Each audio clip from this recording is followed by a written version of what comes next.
Hey gang, welcome to Crab Shoes. We're here for a very special episode of Crab Shoes today. As you can see from this baller ass title screen, we are playing the best cricket game ever made, Super International Cricket on the Super Nintendo. So cool because both this game and the console are super.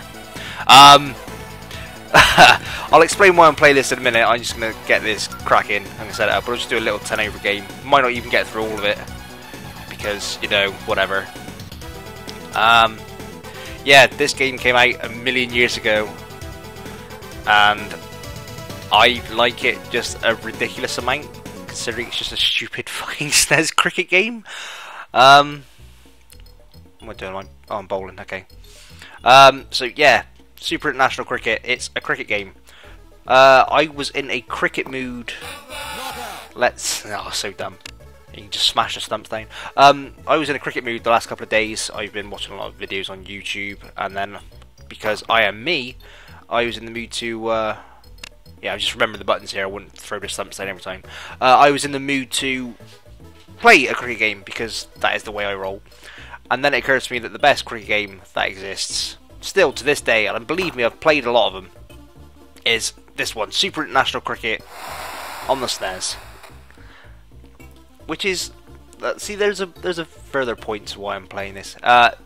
Cricket games, like sports games, unless you are talking about, bowled him. If you are talking about American sports, like your basketball and baseball and whatever else in American football, there's competition for those games apart from actually American football because EA's got that locked up. But whatever. Those games sell well and people try to make them all the time, and the claim doesn't exist anymore, but they kept putting out games that no one bought, and so there's the thing, like the evolution of like most American sports games is such that today you can play a American sport of your choice, and a decent game that came out in the last couple of years is actually pretty good. Over. Like, I love NBA 2K series. The whole 2K series is fantastic. But how'd you go around the wicket? There you go. It's all coming back to me. What was I saying? Yeah, so those have all had like modern games made by people who, you know, make games and whatever else. Whereas if you want to play a cricket game or a rugby game, there's rugby games being made now. There's a rugby league one that came out not too long ago. I forget who by, but that fucking sucked. And it's the same with anything. Like Rugby 08 on the PS2 was alright, but it still wasn't better than the best rugby game, which is Jonah Lomu on the PS1. And this is the problem, because there's no competition in these games, like no one's striving to make the next great rugby game. You have to dip back in the archives to find something that's any good. And this is where you end up playing things like this, Super International Cricket. I mean, just for the sake of full disclosure, I actually been playing a lot of Ashes 2009. I got the PC version of that a couple of days ago, just to remind myself. So I got it on the 360 and haven't played in forever. I want to play the PC version just because, well, I want to play the PC version. And just to remind myself that, yeah, it's okay, but it's still not Super International Cricket. It just isn't. I know this is like a weird fucking thing to be excited about, but this game is like, it's a better representation of the actual sport than most games you'll fucking find that are cricket. Like the old Brian Lara games, like 95 on the Mega Drive, that was okay. But again, that's the same kind of time period as this. I mean, it's not like this is not like this is so early as to be. See, I love that you've actually got to appeal for LBWs and stuff. I'm just geeking out over cricket now. And I've lost my train of thought. Yeah, we might not see a lot of this game because, do you really want to watch me play a old cricket game? Probably not. But, you know, I'll use this like I did with the Dota video and give it an opportunity to talk about some other things that are going on. I got a job. Got a new job. Paying a lot more money. Oh, did he hit that? Because that was going to hit the fucking stumps. Yeah, got a new job. Paying a bit more money. It's not the Blizzard job. Still haven't heard from that. I mean, it may turn out that doesn't happen, or it might still happen. Yeah, who could say? You never know. But yeah, new job. Gonna move house soon as well because my roommate is moving out. He's got a place of his own now, which is cool. and it's going to give me an opportunity. I've been thinking about this all day. I've got a choice. I can either move a little bit further out of town, pay a bit more money, but live by myself, or I can move right next to work, my new work, share with some people, and save some money. The problem with that is I would be sharing with complete strangers. It's not like I'd be getting in with people I know already. It'd be literally just the random people that already live there.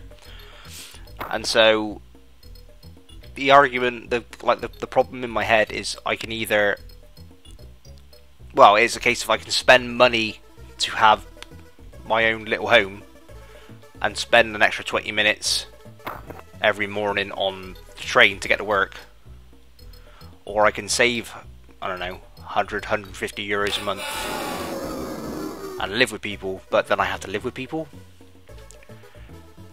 And so, taking all that into account, I think I'm going to move and live by myself, because, you know, why wouldn't you? Like, if I want to put a fridge right underneath my desk so I can reach for a beer while I'm playing games without any fucking judgment, I can, because it's my house and no one else is there. You know what I mean? I mean, that's a bad example, but I mean, I'm sure there's plenty of people who, I'll say there's plenty of people who listen to this who live by themselves, but there's no plenty of people who listen to this. There's plenty of people who live by themselves, and oh my, I don't even know where I'm going with this. I'm gonna stop. I'm gonna bail on that sentence and start again. For me, when I live by myself, it's a case of as soon as I get in from work, then that was it. Like, this is my home. All social fucking etiquette and decorum goes out the window, because this is my little world and I can do what I want in it, and I want that again. Like, my roommate is fine, don't get me wrong, I got no problem with the guy whatsoever, he's a nice bloke in the world. But there are times when I come home and I want him to just not be here, because I want to lounge out in front of the TV by my fucking self and do nothing, and you can't do that because he's here. Again, not a slight against him, he's not pissing me off in any way, it's just one of these things where I'm so used to living by myself and being by myself in so many ways that it's been jarring to not have that for the last year, and it has been a year, because I moved here in February. Oh, that should have been run out, but never mind. Yeah, I moved here in February of 2012, and so it's been a little over a year of living with other people, and I'm kind of done with it now, you know? Like, here's a newsflash, moving to a new country when you don't have a job already and you don't know the language, it's kind of difficult. And so I've had to deal with that and a lot of other stuff to go along with it, and so I feel like finally getting my own place is my little reward for dealing with a year of, not adversity, that's the wrong way of describing it, but a difficult year. A year of challenges. Certainly wouldn't call it adversity because it's all self-inflicted. I mean, I decided to move out of here, it's like no one forced me to. But, where's I going with this? Yeah, I feel like I just want that little bonus, you know? I like being able to, it doesn't happen very often, but I like the thought of, like I used to, back in the old days when I lived by myself, like if I wanted to crank the metal up at fucking 4:35 in the morning, I fucking would. There's no one around me, no one's going to hear it, it's just me, and I'm in my own little world, and I miss that badly. So, I'm going to try and have that again. It's going to be moving out of Amsterdam. I don't know where I'm going to move. I've been looking at places in Utrecht today, but again, we'll see how that goes. And yeah, I don't know, man. It's like a lot of things are changing in my life. A lot of things are changing rather quickly, but for the better, which is a good thing. I've had a long period of shit screwing me over, and hopefully this is the end of that. You never know what's around the corner. I might get hit by a fucking tram going to work on my first day. With my track record of crossing roads, I wouldn't be surprised if it happened. But, you know, at the moment, things are slightly improved. How did he get away with that shot? That should have been fucking cool. So yeah, the good thing about this job is because it does pay significantly more money than my last. I hesitate to call my last job a job because, well, I'm not going to tell you what I did internet because it's ridiculous. But let's just say I did a job that wasn't particularly socially appropriate. Like, I couldn't tell my parents what I actually did for a living. I wasn't doing anything illegal or seedy or anything. Just the subject matter involved in my job was, you know, not the kind of topic you want to discuss with your parents. Let's leave it at that. So it'd be nice to not have that anymore. But the point is aside from that, is the new job I've got pays so much more because it is an actual fucking job instead of that monstrosity of a fucking thing. Oh, have I got anyone who can bowl still? I've only got 4 bowlers. Oh, you can bowl. That worried me then. Oh, you got an opener who can bowl? That seems strange. But, okay. Let's stick him in for a couple of overs. So yeah, I'll have a lot more money, which means I can fucking get back into bowling again. I don't know, I just reflex then, hit the button. Using. Yeah, I used to bowl, before I moved out here, I used to go bowling, if not twice, not once every 2 weeks, once every week. Like, it's... And when I say I go bowling, I don't mean the... Why am I keep hitting the fucking appeal button? I'm sorry, that's annoying as fuck. Instead of doing what most people do when they go bowling, because you bowl 1 or 2 games and then go home, when I bowl anywhere from 12 to as many as 30. And so, you know, bowling becomes expensive when you bowl that much. And as a result, and having a job that was a complete fucking joke of a career, it's not a career, it's just a complete joke of a job, full stop, curtailed the amount of bowling I was able to do. So now, with a large chunk of cash in my bank account, I should be able to go back to bowling a lot more. Maybe not as often as I once did. It's still way more expensive in the Netherlands than it is in England, but you never know. Maybe. I don't know why I did that. And that, you know, I don't know what to say. Like, it feels like my life's finally getting somewhere. I know it seems like a strange fucking thing to be talking about while we're watching a fucking terrible SNES cricket game being played. But, yeah, I've had a shit couple of months, and this feels like a corner being turned. I was trying to say a corner being turned, it's going to be a turner being corned. Which, you know, I don't know if you know this, but that's not a thing. But yeah, we'll see what happens. But yeah, I got a hectic 4 weeks ahead of me, because we're giving up this place in a month. And so I have a month to find somewhere else to live, which you would think is plenty of time, and you would be right, except the last time I was looking for somewhere to live, it took me 4 months. Getting somewhere to live in this country is difficult because, like, the way letting agencies rent out homes is... I'm not going to say it's backwards, but it's certainly different to how England does it. The way it works in England is the person who owns the home will just go to whatever agency, say, look, let out my house, here's how much I want for it, you take this much of a cut, what their basic thing is, and then the letting agency deals with anything that could potentially go wrong with the house, like a water pipe burst or whatever else. The landlord has nothing to do with it, it's the agency has to deal with it. And so then that way, all that happens is, like, and then obviously the tenants pay the agency directly rather than the landlord. And then the agency pays the landlord their cut and whatever else. The way it works here is you have to pay a registration fee, like a upfront cost to the agency for mediating. They call it mediating the agreement, the tenancy agreement, which is usually a month's rent plus tax. So you probably end up paying less in rent over time, but not enough that it really feels like you're mitigating that massive chunk you have to pay up front, because you have to pay a month's rent up front. That fee I just told you, the arrangement, the mediation fee, plus tax on that, which is 19%, and then you have to pay a deposit, which is another month's rent. And in some cases it's 2 months' rent. So you could, in theory, have to pay, before you even set foot in the door of the fucking building, you might have to pay 4 months rent up front, to which you'll get back eventually. But 4 months is a lot of fucking money. Now, the other side of this coin is it's not like England where if, you know, say you earn after tax £1,000 a month. Now, if you want to go and rent a place that costs you £600 a month and live on the remaining 400, then you're welcome to. People will let you do that. That's completely fine. That is your decision to make. It might be irresponsible. I don't think it is. I think you can live on £100 just fine. But the point is if that's the course you want to go down, you can absolutely do that in England.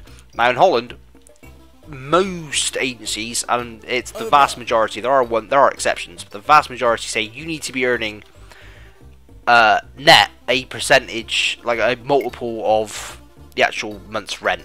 So it's usually you have to be earning 3 times the monthly rent net, which is fucking just brutal. That's absolutely brutal, because that's a lot of fucking money. You get taxed like hell here, and so it also really cuts down your options on where you want to live, on where you can live, where you can afford to live. And that was a big problem in finding finding this current place that I'm recording this in right now. Is it took 4 months of finding, because I was also moving my roommate, and just finding somewhere that was big enough for the two of us. This tiny, big enough for the two of us. That was close enough for us to work. We both worked at the same place.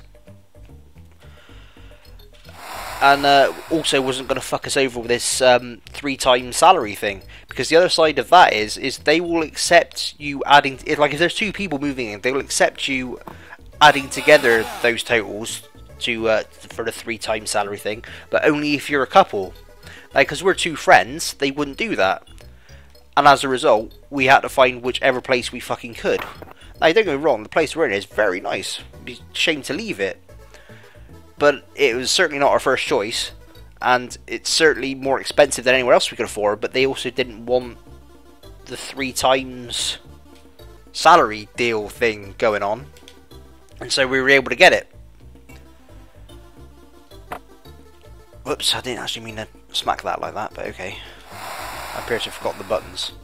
One of the shoulder buttons adds power and one of them adds loft, and I can't remember which is which. Whoops. I'm assuming that I've actually got these shoulder buttons set up right instead of how I'd have them for Street Fighter. Because it's Super Nintendo, I'm playing this on an emulator, obviously, because, you know, it's the internet, and why wouldn't you? Ordinarily, because I play the 360 controller, you have L and R on the SNES controller set up to left bumper and right bumper, because, you know, why wouldn't you? But when I play Street Fighter, I set L and R to the right bumper and the right trigger, because it's just easier for doing specials and shit. And I don't know if I have them the right way around now. I think I might. I hope I do. This would be a good test. Well, it would be if I timed it. Right, I'll do it on this one. If this goes miles in the air... Oh, I mistimed it, but it did go miles in the air. Yeah, so my buttons are fine. I just haven't batted on this game forever. Over. Fucking hell, 5 for 2. It's not good. I don't think I'm going to make these runs somehow. Well, that might do it. That's a good start.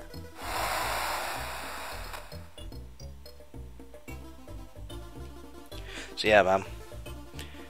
Shit's going on in my life in a big way. Of course, the upshot of having more money is I can go home more often. So that'd be fun. Go see some hateful bastards in Bristol.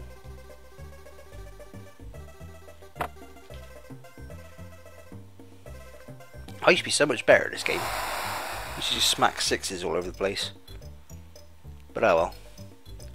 What did I have to make? 54? 53? Something like that? Oh, that's out. Well, maybe not. Would have been if they had a square leg. See, now, I know some of the people who watch these videos, and most of them ain't English, and they will have fucking no concept of what's going on. So maybe I should even try and explain cricket as quickly as I can, so this isn't completely meaningless.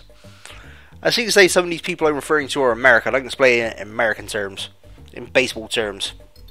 So, instead of in baseball where you have 9 innings and you have 3 outs per an inning, In cricket, you have one inning. Well, in some forms you have 2 innings, but basically in this mode we'll have 1 inning and you have 10 outs. But also there's a pitch count. In this case, it's 60 balls. It's 60 pitches, 60 legal pitches. See, this is weird. I'm trying to convert it back into baseball speak. A legal pitch is anything that's not a ball, and the strike zone in cricket is gigantic. You score runs like when the fielders switch ends. That is 1 run. So both batsmen have to run to the other end. So instead of there being 4 bases, there's essentially 2, and you run back and forth between them. You get 4 runs if you smack the ball to the rope. You get 6 runs if you clear it. That's cricket, really. Outs are made in the same way they would be in baseball, apart from the LBW, which is slightly different. Basically, you can't stop the ball from hitting the stumps with your pads. There you go. There is cricket explained in, I don't know, 2 minutes. That's a bad idea. If that's not good enough for you, I don't know. Look it up. I'm trying to drop some knowledge on you, you unappreciative sod. Just, you know, maybe educate yourself a bit, eh? Rather than trying to find out all the information from the world from fucking fat English people on YouTube. I know we're smart, but come on. Think for yourself a little bit. Yeah. I don't know where I was going with that either. But here we are. I'm figuring out how to play this game again. This is just about done. Because it's all coming back to me. Slapping 4s all over the place. I had a terrible first over, lost 2 wickets.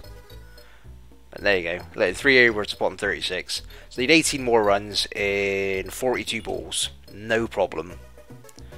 No problemo. And they brought the spinner on.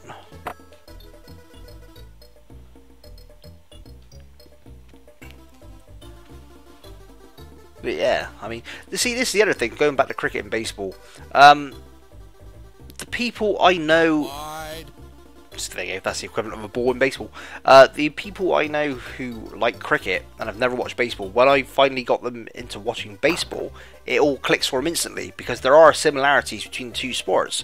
It's just the numbers in which these things happen are different. So, like I said, it's 10 outs instead of 3. There's 2 bases instead of 4.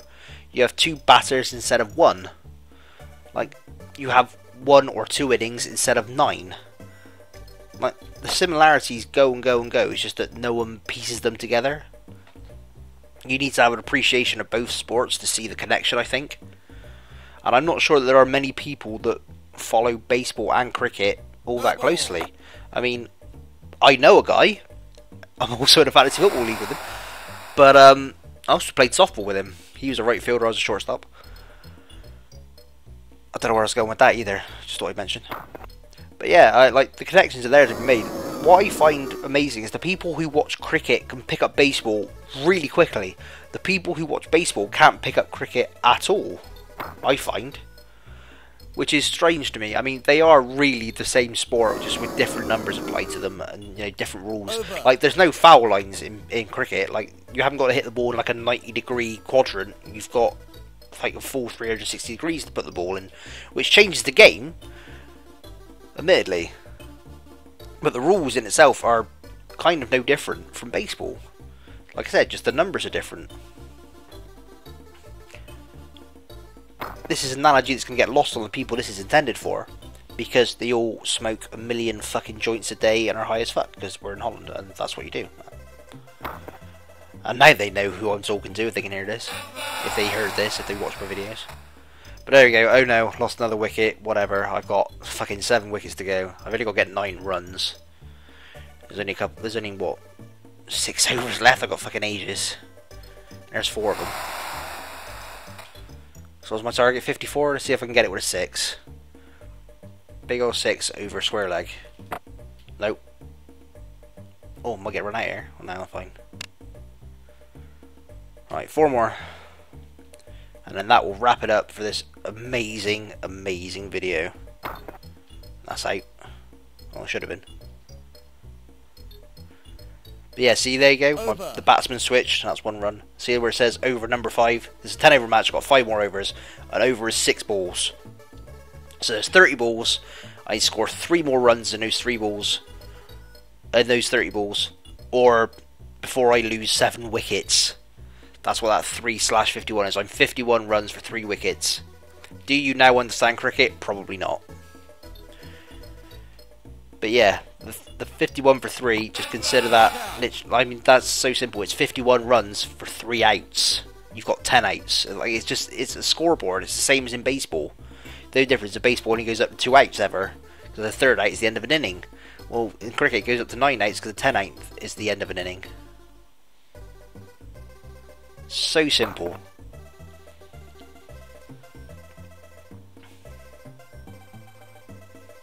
That's fucking short for a spinner. That's wide. Wide. Yeah, wides also don't count as balls, so you end up having 7 balls in this over. Well, I think wides are bowled as extras. See, that's the other thing. This is where it gets complicated. There are different rules in different forms of cricket. Essentially, you don't need to worry about them, but there are certain rules governing what the penalties are for bowling wides or no balls and so on. But that's going to do it. That's run number 54. We just won the game. England beat Australia because that is the way that the world should be. That's going to do it for Crab Shoes and Super International Cricket. England victorious. Best country on earth. Why we've got a weird looking wolf dingo thing as our mascot, I have no idea. That's not canonical. But anyway, that's going to do it. We'll be back some more videos real soon here once I get like somewhere to live sorted out. Because fuck man, I got a month to do it. Peace guys, cheers.